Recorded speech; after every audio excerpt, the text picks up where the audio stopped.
আসসালামু আলাইকুম। প্রবাসীদের নিয়ে আজকে কিছু কথা বলে যাব। ভিডিওটা সম্পূর্ণ দেখে সুন্দর একটা কমেন্ট করে যাবেন আশা করি। আমাদেরও ইচ্ছা করে এই প্রবাস থেকে দেশে যাই ঈদ করার জন্য, অনেক ইচ্ছা করে।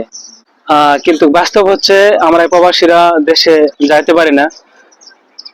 সময়ের অভাব থাকে, টাকার অভাব থাকে, আরো কত কিছু থাকে, বাড়িতে ঋণের অভাব।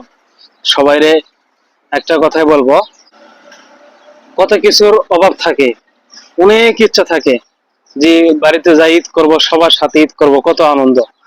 অনেক প্রবাসীরা ঈদ করার জন্য চলে যায় বাংলাদেশে, আর অনেকে যাইতে পারে না। তো তাদের অনেক কষ্ট হয়, কিন্তু আমরা এটা বুঝতে দেয় না পরিবারকে।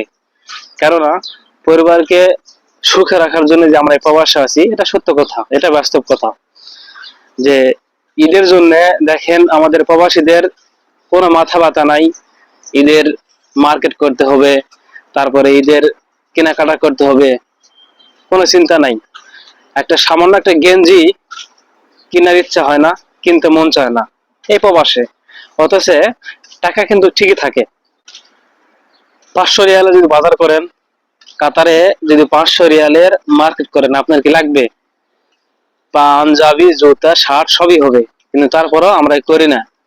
একটা গেঞ্জি স্যাম্পল, অথবা অনেক প্রবাসী আছে ভালো করে, তো বেশিরভাগই আছে যে স্যাম্পল একটা গেঞ্জি অথবা একটা শার্ট অথবা ছোট মানে সামান্য একটা পাঞ্জাবি, তো শর্টকাটেই কিছু একটা করে, অথবা কেউ করেই না। ঈদের সময় কেউ আছে বাজারই করে না, কোনো মার্কেট করে না, নিজের জন্য কিছু কিনে না। তো তারপরও আমরা চাই যে আমাদের পরিবার ভালো থাকুক, সুখে থাকুক, ভালো কিছু করুক, যার মানুষে বলে যে না, তার ছেলে বিদেশে আছে, কি তার মেয়ে বিদেশে আছে, তার পরিবারকে টাকা দিছে, সে ভালো কিছু করছে। এটাই আমরা মনে করি, আর এটাই বাস্তব, এটাই সত্য কথা। প্রবাসীদের অবহেলা করবেন না, কখনোই না। কারণ একটা প্রবাসী দেখেন সবকিছু নিজে নিজে করে, কষ্ট পরিশ্রম সব নিজেকে করতে হয়, তারপরও দেখা যায় যে মানুষ অবহেলা করে। তো এই জন্য আমি একটা কথাই বলবো, একটা প্রবাসী দেখেন নিঃস্বার্থ ভাবে পরিবারের সবার দায়িত্ব নিয়ে পরিবারকে ভালোবাসে যাইতেছে।